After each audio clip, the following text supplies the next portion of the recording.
আর একটা খুব মারাত্মক প্রশ্ন পেয়েছি, বলে যে স্যার দীপু দাসকে তো মারলো কিন্তু এইভাবে নৃশংসভাবে মারবে? মানুষ কি করে এতগুলো মানুষ কি করে নৃশংস হতে পারে? যেভাবে তাকে পিটিয়ে নগ্ন করে পুড়িয়ে দেওয়া হচ্ছে, এই যে বীভৎস দৃশ্য, যেটা নেওয়া যায় না, মানে নিলে দুদিন খাওয়া পর্যন্ত বন্ধ রাখতো।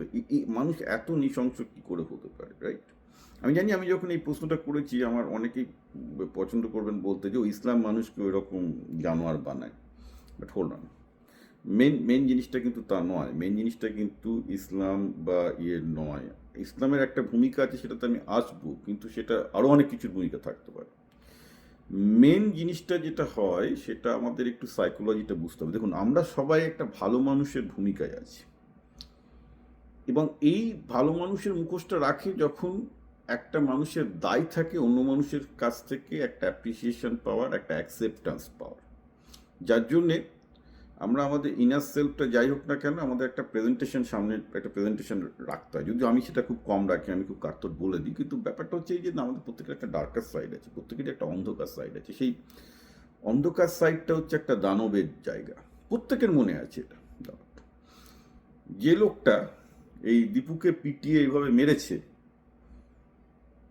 মানে যারা এই যে মব, উন্মত্তের মতো যে আচরণ করেছে, সেই মবই কিন্তু কালকে দেখবে যে কোনো একটা লোককে বাঁচাতে হয়তো সে চলে আসতে পারে ভালো সাজার জন্য, সেটা পিওর। দুটো আমি এক্সাম্পল দিচ্ছি। অ্যাকচুয়ালি আমরা যখন ফেসবুকে বা করতে করি না, আমরা দেখবেন যে প্রচুর লক প্রোফাইল থেকে সমস্ত গালাগালগুলো, নোংরা কটূক্তি, অত্যন্ত বাজে জিনিসগুলো হয় সব লক প্রোফাইল থেকে, সব ট্রল বলি আমরা।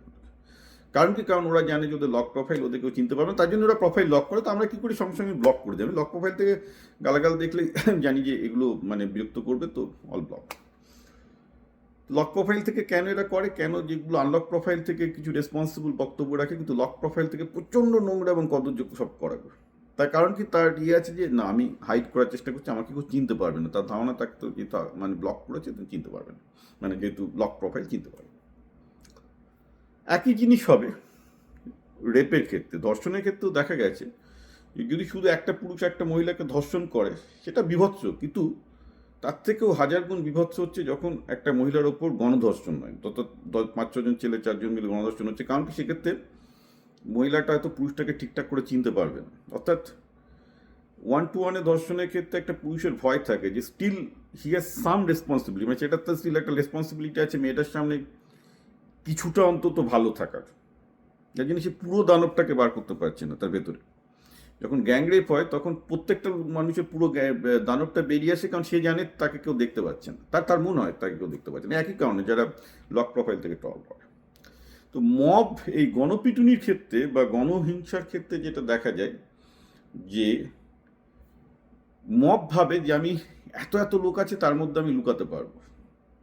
অর্থাৎ আমাকে তো কেউ দেখছে না, আমার দানব রূপটাকে তো কেউ দেখছে না, তবে আমার জাস্টিফাই করার কোনো যা আছে না, আমার অন্য লোকের কাছে কোনো অ্যাকসেপ্টেন্সের দরকার হচ্ছে না।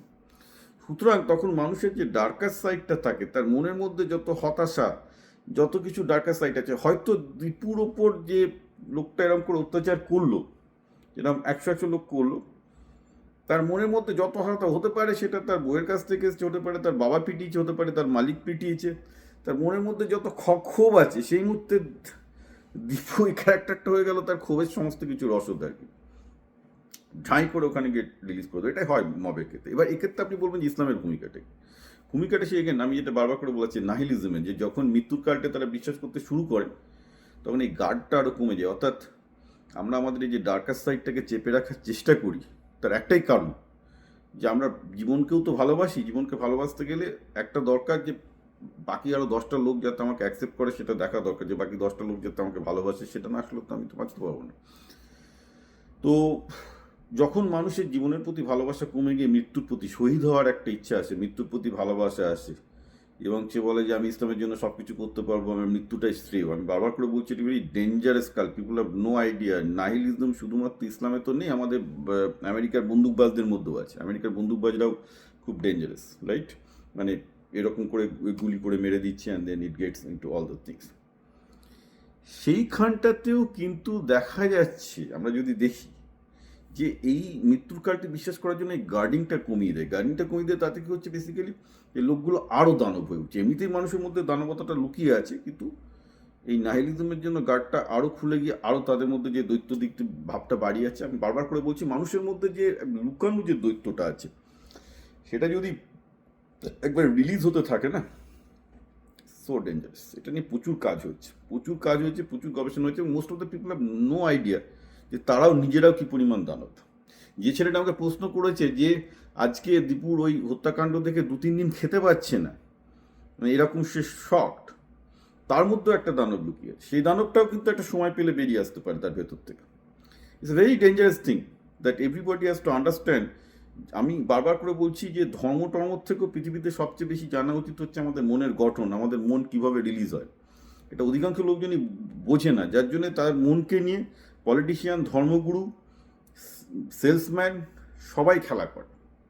আপনি যদি আপনার মনটাকে বুঝতে পারেন, তাহলে আপনাকে কোনো সেলসম্যানও ঠকাতে পারবে না, কোনো রাজনীতিবিদও ঠকাতে পারবে না, কোনো ধর্মগুরু ঠকাতে পারবে না, কোনো ধর্মীয় দর্শনও ঠকাতে পারবে না, কোনো রাজনৈতিক দর্শনও ডামাতে পারবে না। নিজের মনটাকে চেনা খুব দরকার।